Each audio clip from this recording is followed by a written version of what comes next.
a igreja hoje, tem muitas pessoas que realmente não são crentes dentro da igreja. Elas vivem como elas querem, né? De forma totalmente ao inverso do que o Evangelho manda. Então, quando chegar essa grande tribulação, eu acho, se a gente ainda tiver, eu acho que nós não vamos estar mais aqui, eu acho que essas pessoas vão passar e vai ser dolorido, né? Não o crente verdadeiro. Eu acho dessa forma também. Pastor, porque o que acontece? É que nem eu falei, a igreja, não é que a igreja vai pegar mamata, coisa simples para poder ser arrebatada, não. Cristo não vai ter, vou ter mais dó não tive dó de Pedro, de Paulo, e vou ter dó do fulano e ciclano, não. Lógico que não. Né? Como passou igreja, é que nem eu falei, eu creio que a igreja vai passar sim, ainda vai passar muitas coisas, ainda vai enfrentar muitas coisas. É por isso que a Bíblia já vinha alertando que no final dos tempos o amor de muitos se esfriará. Então, se o amor de muitos está se esfriando hoje em dia, no tempo de hoje, imagine vamos dizer, daqui uns 5 anos, daqui uns 7 anos, entendeu? Então, assim, porque assim, o tempo, um ano hoje em dia, as coisas estão acontecendo de um jeito tão rápida, que se você for pegar o que aconteceu no ano passado para esse ano, as coisas multiplicou. Então, assim, cada ano que passa, as coisas estão multiplicando. Então, assim, o livro escatológico da Bíblia, que é o livro do Apocalipse, ele está cada dia se cumprindo. Então, a igreja vai passar por um momento difícil, sim, só que a parte de conviver e viver realmente com o anticristo, eu creio que não, porque é onde que Deus vai tirar a igreja da terra. Porque a igreja está se santificando. A igreja está lavando as suas vestes para poder encontrar com o Senhor. Então eu não quero se encontrar e estar vivendo um reinado do anticristo, com o sistema governando.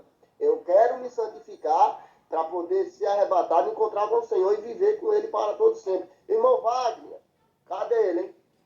Só complementando aí, pastor Jefferson, que você está falando, pastor Luiz, aí afora, por exemplo, Coreia mesmo, o lá é perseguido demais. Se o governo lá pegar um cristão com a Bíblia, eles vão levar preso, levar para prisão e horrores eles passam. Então aí a gente já vê que já começou realmente o anticristo na Terra. Né? Já começou, já estamos vivendo isso. Pega na China. A China hoje é o único país que está vivendo o verdadeiro evangelho. Vai ver a perseguição lá. Então, quando a gente fala igreja, o que isso significa?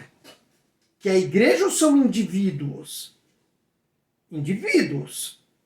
Porque hoje a gente pega um país chamado China, que está vivendo praticamente o evangelho do primeiro século. Pega a igreja do Brasil e não tem nada a ver com a igreja do primeiro século. Então, qual igreja que nós estamos falando? Então, é assim, pode ver que tudo leva para indivíduos, né? Quando a gente fala igreja, aí a gente vai falar de uma família enorme, né? Enorme. Né? Tá lá na China, no Japão, nos Estados Unidos, no Brasil, tá para tudo quanto é lugar. Essa família de um povo, como você estava falando, fiel, zeloso e de boas obras, né? É desse povo, né? Eu não creio que ela passará o ápice da grande tribulação, mas ela passará o reinado do anticristo já começou, não é de hoje. Não é de hoje, o reinado. O mundo já está sendo preparado para lá e tudo isso está sendo dirigido por Deus. O grande orquestrador de tudo isso é o nosso Deus. Por isso que eu falei de Babilônia. Não quis se espalhar? Confusão de línguas. Né? Da confusão de línguas se espalhou. Apesar de ter sido uma maldição, ao mesmo tempo ele correu muito como uma bênção, porque o povo acabou se espalhando. Mas assim, em termos de discussão assim, é bacana, é gostoso. Agora, quando você começa a entrar dentro de versículo com versículo, texto com contexto, as nossas ideias podem ruírem, né? É assim que a gente... Só que é assim, são opiniões, cada pessoa vai ler, ter a sua ideia, ter tudo, né? Que tudo está aqui, né? Por que uma pessoa se torna depressiva demais? Por causa disso, né? Por causa disso. Por que se torna alienada demais? Por causa disso. Não usa, né? Não busca, fica alienado. Então todo o nosso problema está aqui na alma, né? A alma é mente, né? Fala de pensamentos, mente. O ataque do anticristo, quando Deus falou lá em Êxodo para que o povo de Israel colocasse na testa e nas mãos, não era simplesmente escrever alguma coisinha aqui e aqui. Ali estava falando de mente e de ação.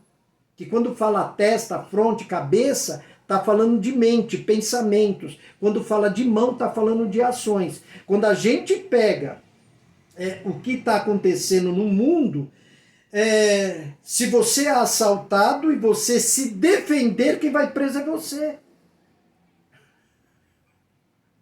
Se alguém for querer entrar na tua casa e você se defender, coitadinho do vagabundo. Está na mente das pessoas. Estrupadores estão saindo pela porta da frente das delegacias.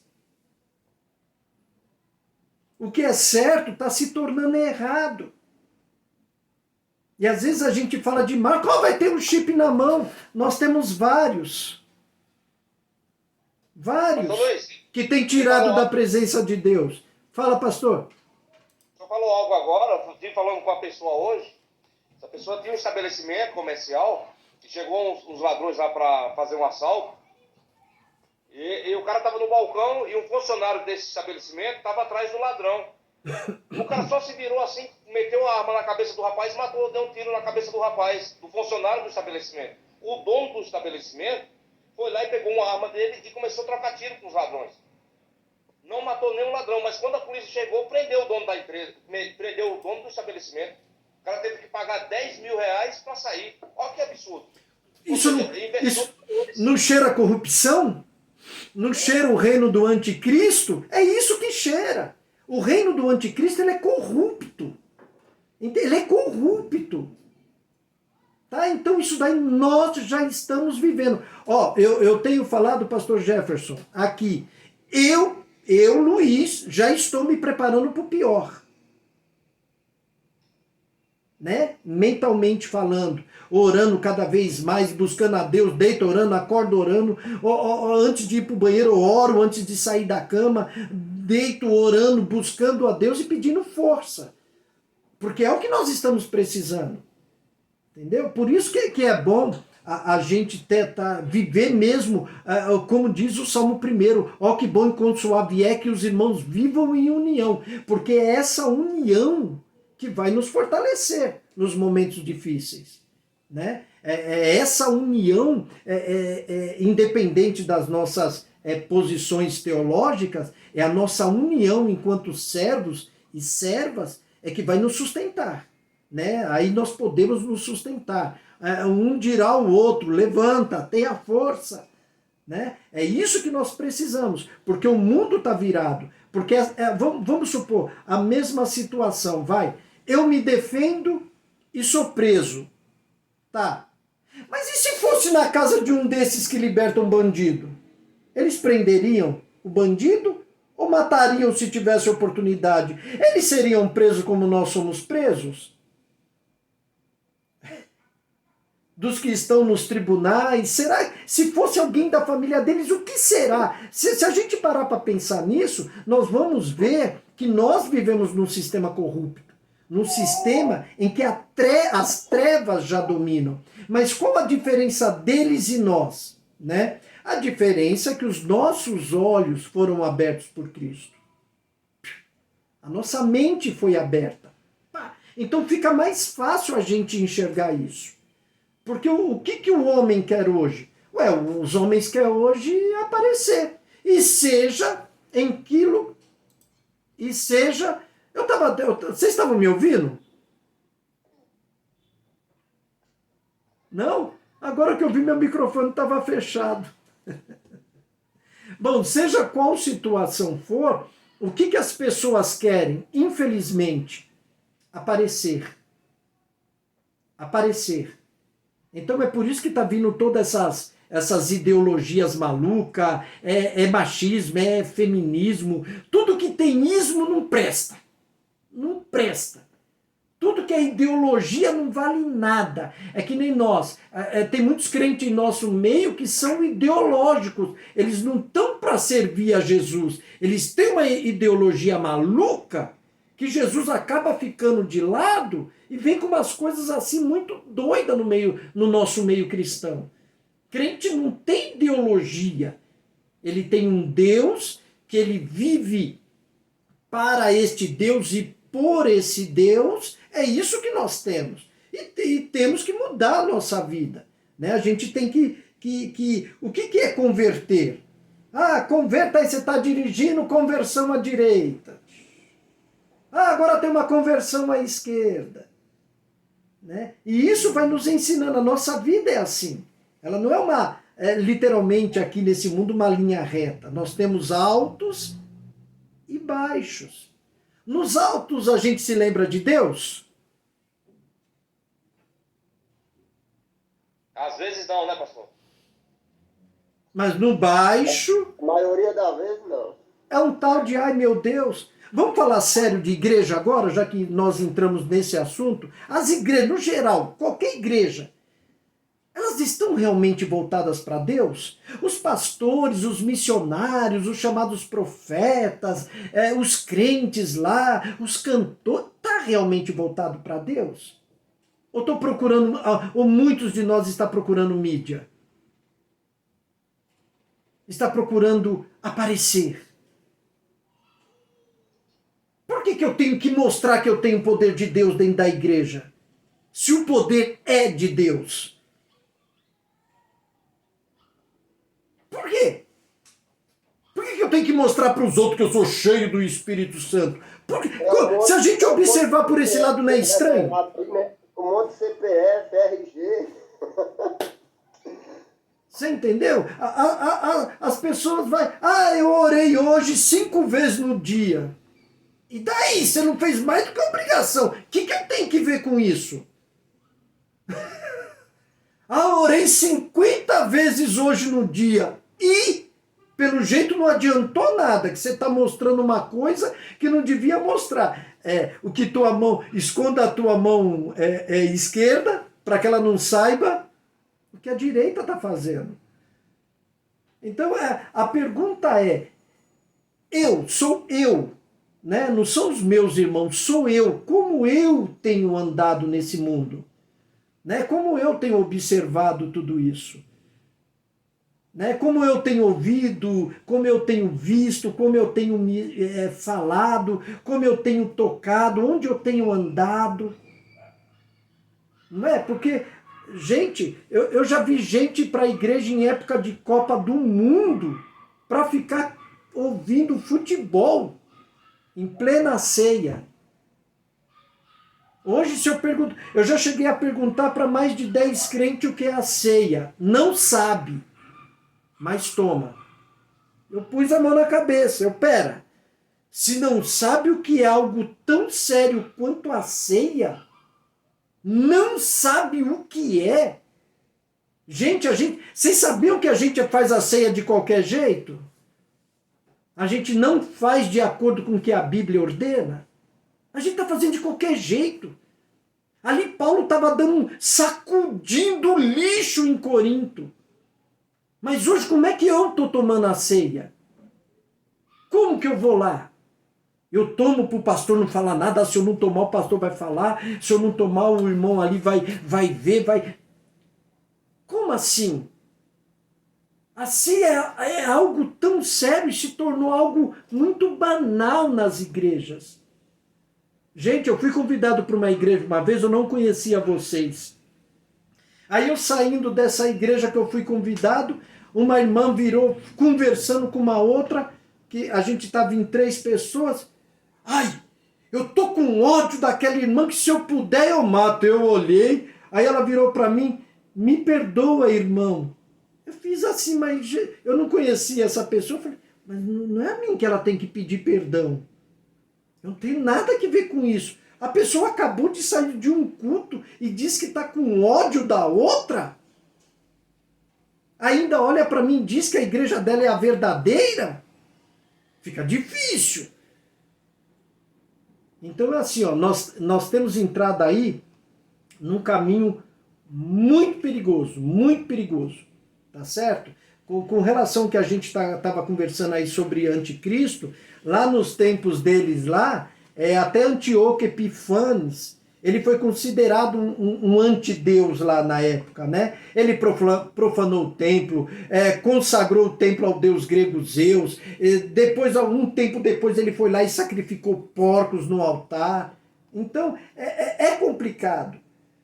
O anticristo também ele era visto como um imperador romano, como Tito, por exemplo, que 70 anos depois de Cristo, ele foi lá e destruiu a cidade e o templo. Dizem aí na história que era tanto sangue que corria pelo altar e que eles não tinham onde pisar, pisavam em cima dos cadáveres. Então aquilo foi terrível, foi uma tribulação naqueles dias assim absurda.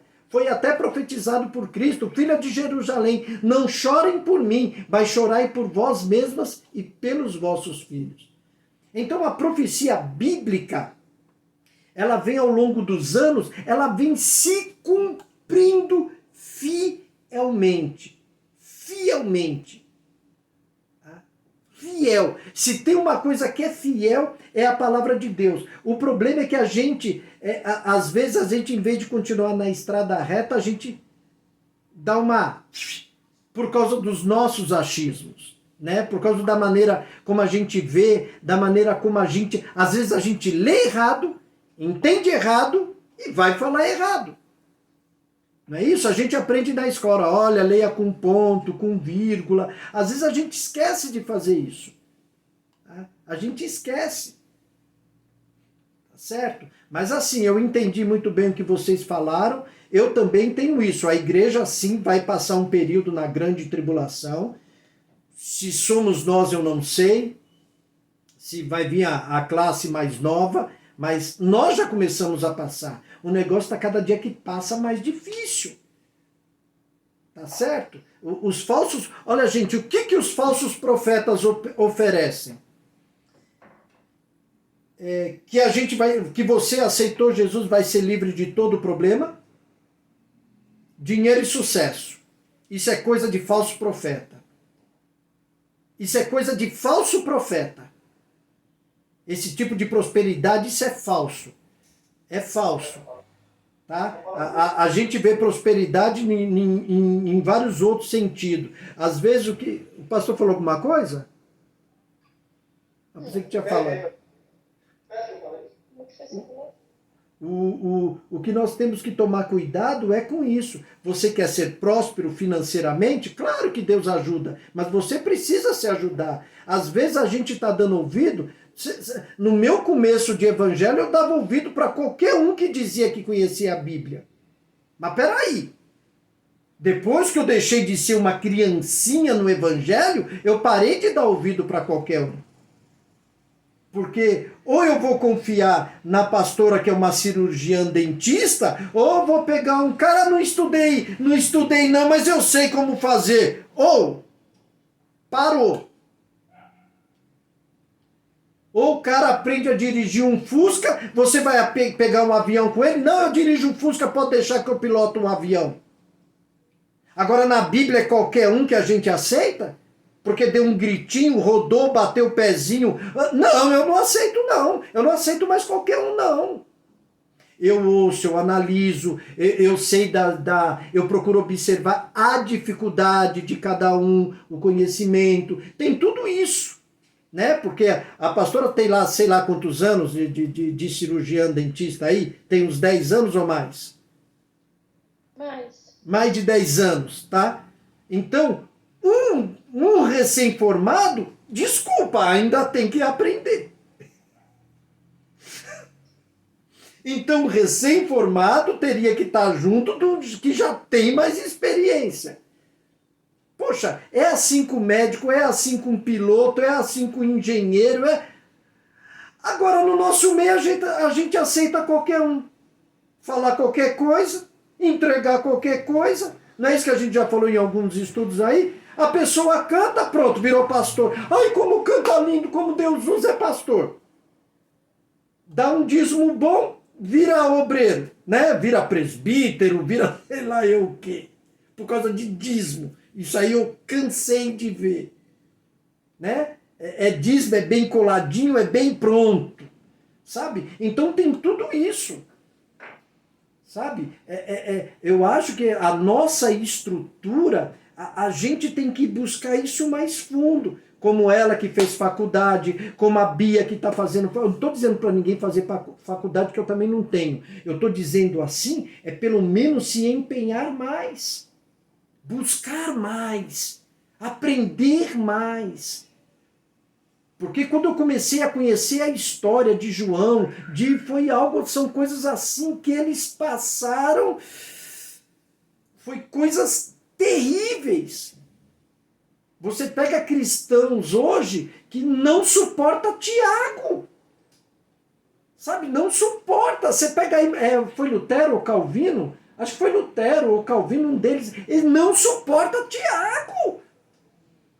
Peraí. Você não entendeu o que Tiago falou e simplesmente anula. Muita coisa na Bíblia, a gente fala de ouvir os outros falarem e de os outros pregarem.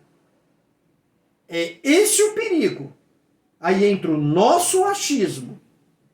Tá? O culto realizado no tempo dos apóstolos era completamente diferente do nosso. E que bom que era diferente. Que as coisas muito igual. Já pensou se fosse todo mundo igualzinho? Ia ser uma chatice, né? Ainda bem que é diferente. Mas eles tinham lá a educação oriental deles, tinha as coisas deles. Só que nós somos um povo mais alegre, mais tudo. Mas não precisamos esculachar. Eu mesmo gosto de rir, eu gosto de alegria. Mas quando se trata de Deus, eu quero essa alegria centrado na santidade dele. Na santidade dele. Para honrar e glorificar a ele. É ele que merece toda a honra, toda a glória e todo louvor. Até o próprio Pai deu isso para o Senhor. Eis que quando ele foi subindo, o que ele disse? Agora é me dado todo o poder no céu e na terra. Certo? Agora é me dado. Deus o honrou de uma maneira poderosa. Mas o importante de tudo isso é o amor que Jesus sempre teve pela sua noiva. Porque o homem não foi criado à toa. A humanidade não foi criada à toa. A humanidade foi criada para ser a noiva de Cristo. Foi criada para ele. E vai retornar para ele. É por isso esse amor absurdo de Cristo. É por isso esse amor maravilhoso do Senhor. É por isso, às vezes as pessoas, a maioria não vai entender, mas o amor de Deus é isso. É Deus recuperando a sua noiva, trazendo a sua noiva. Aí Paulo olha esse maravilhoso mistério e diz: ame a sua esposa como Cristo ama a igreja, a ponto de dar a vida. É assim que ele ama o ser humano. É por isso que a gente vê Deus perdoar qualquer tipo de pessoa. Não importa o que ela faz. Quando a pessoa se arrepende, é por isso que o evangelho, de Gênesis a Apocalipse, é arrependimento. É por isso. Essa história de Novo e Velho Testamento eu não engulo mesmo. Para mim é um testamento só. Porque Jesus entrou lá na cidade de Jerusalém, já fazendo assim: arrependei-vos e crede no evangelho. De que evangelho ele estava falando? O que ele tinha na mão? Ele tinha as Torá, os profetas e a tradição oral, como todo judeu tinha. O que Paulo, Pedro, Tiago tinha na mão? A Torá, os 5 primeiros livros, os profetas e a tradição oral. Era o que eles tinham. Então o que eles pregaram? O que está lá. O que está lá. Se a gente pegar a Bíblia e pregar, o que João estava falando foi coisas que ele viu lá. Eles passaram lá. Daniel fala sobre. Ageu, Joel, Zacarias. Isaías é maravilhoso o livro, né? Isaías parece que é completo, né? Vem de Gênesis a Apocalipse. O livro de Isaías é maravilhoso. Mas lá, né? O que a gente precisa é voltar às raízes do Senhor, às raízes do Evangelho. O problema foi que a gente quer separar, né? E essa separação é que trouxe grande confusão. Né? Trouxe grande confusão. Uma confusão que já veio lá do tempo lá das primeiras conversões, que se converteu gentil adoidado. Mas se converteu muito judeu. Aí começou a vir em massa gentios. Aí começou a confusão ali. Não por culpa... alguns por culpa dos gentios e outros por culpa de alguns judeus que aceitaram a Cristo, mas alguns lá parece que o sangue de Jesus, como algumas igrejas hoje, parece que o sangue de Jesus não significa muita coisa não, né? Você dá o pão para alguém, você está salvo. Se você guarda um dia, você está salvo. E não é isso, é o sangue de Cristo. É o sangue de Cristo. Aí Paulo veio e botou ordem, ó. É simples. Judeu vive como judeu, porque isso é de Deus, é obrigação. Tá? E gentil não. Só não comam o que é sacrificado ao ídolo, só não comam o que tem sangue, só não comam o que como fala, sufocado. Façam isso. Já é um princípio. Mas não, a gente tem que pegar a Bíblia e começar a fazer confusão. A carta de Gálatas é uma das mais confusas que existe. Agora, lê direito, mas não lê com a cabeça do que você aprendeu, não. Pega lá e lê. Vê o que Paulo realmente fala.